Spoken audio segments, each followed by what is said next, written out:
תודה. אני אבקש מדוקטור פייפס לענות על הדברים. בבקשה, דוקטור פייפס. לא תוכל לענות על הכל לעומק, זה ברור לנו, אבל בהחלט להתייחס. It's quite a list of questions, challenging questions. So first about Turkey and Syria.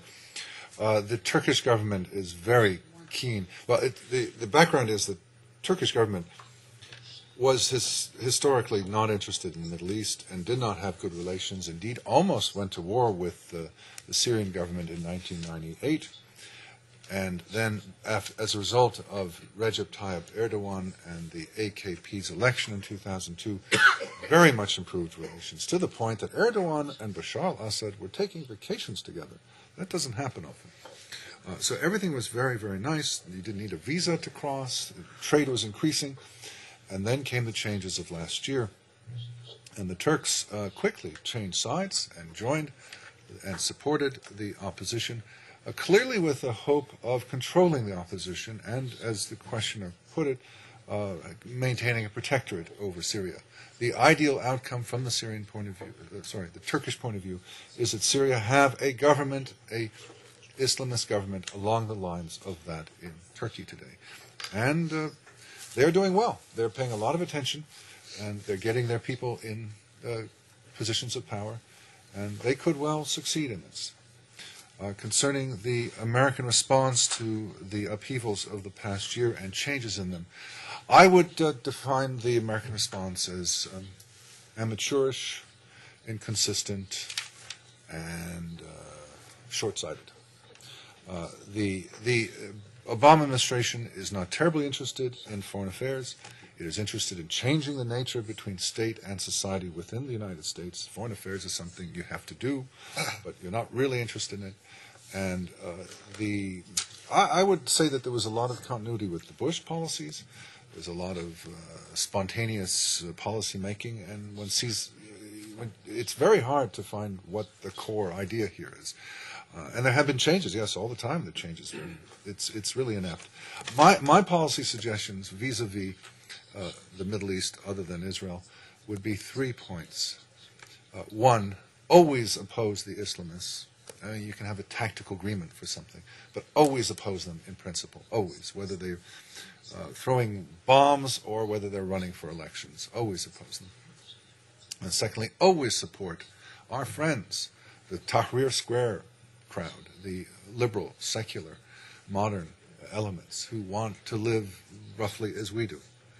And thirdly, do your best vis-a-vis dictatorships, whether they be military dictatorships or religious dictatorships or monarchical dictatorships. Jordan has a monarchical dictatorship. Always push the dictators to open up. No, don't do it like Bush did, George W. Bush did, which is in the space of a few months. But understand that the process of going from dictatorship to democracy is a long, long process that requires decades and has to do with a vast number of changes concerning civil society, understanding the rule of law, understanding the notion of democracy, understanding elections, understanding minority rights, freedom of speech, freedom of movement, loyal opposition. These are all counterintuitive ideas that take time to learn, but we should always keep that in mind and always be pushing in that direction. So those would be my policy imperatives. Next question was about how the changes have affected southern Israel. I would say the number one change is that the Sinai Peninsula is even less under Egyptian governmental control than it was under Mubarak. And there doesn't seem to be a significant effort by Cairo to take control of the Sinai. So you can expect more anarchy, more Islamism, more terrorism, more smuggling, more human smuggling. It's unbelievably, Sinai is becoming the new Lebanon. Historically, Israel's had the most trouble with Lebanon because it's the country without an address. There is not a strong government in Lebanon.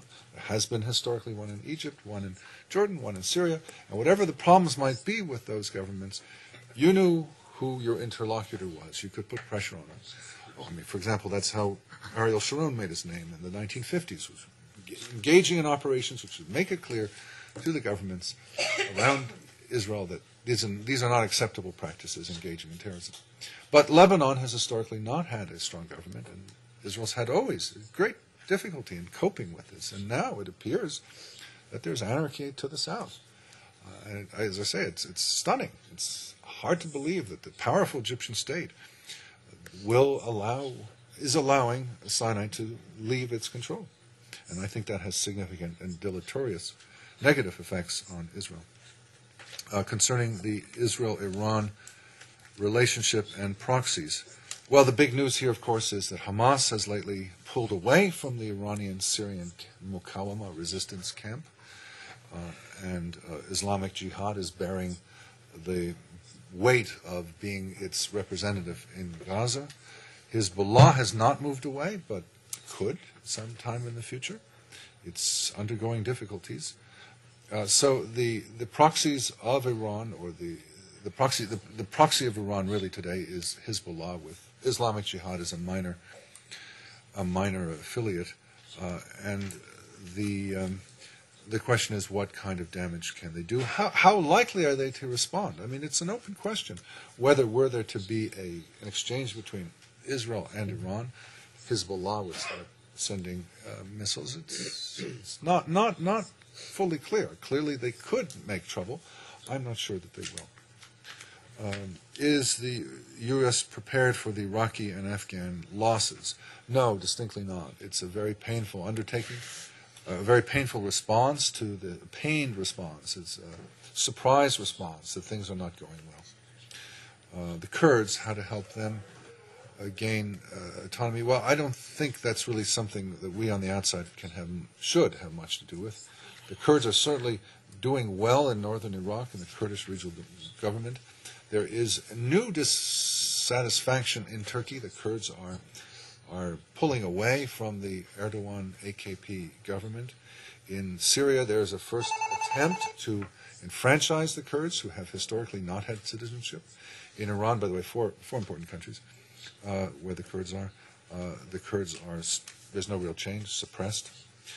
But I would be cautious about outside intervention in that situation. And finally, would it be better for everyone if Assad was gone? Well, let me be more clear about that. I think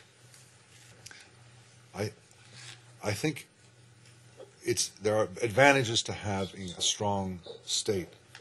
We from the outside, looking at it strategically, not from the human point of view, not worrying about the suffering that people go through, but just strategically looking at it. There are advantages to having a strong state that controls things, and that controls the Islamists, and is a state without ideology.